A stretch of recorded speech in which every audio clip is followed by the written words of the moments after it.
सिद्धिबुद्धिप्रदे देवी भुक्तिमुक्तिप्रदायिनी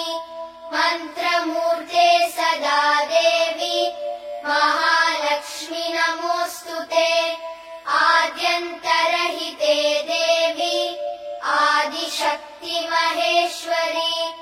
योगजे योगसम्भूते महालक्ष्मी नमोऽस्तुते स्थूलसूक्ष्म महारौद्रे महाशक्ति महोदरे महापापहरे देवी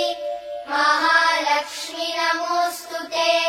पद्मासनस्थिते देवी परब्रह्मस्वरूपिणी परमेशि जगन्मातः महालक्ष्मी नमोऽस्तुते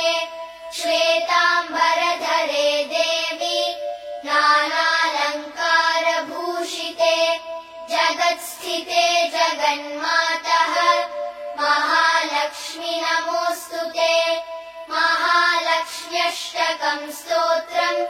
यः पठेद्भक्तिमान् नरः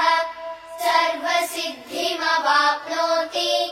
राज्यम् प्राप्नोति सर्वदा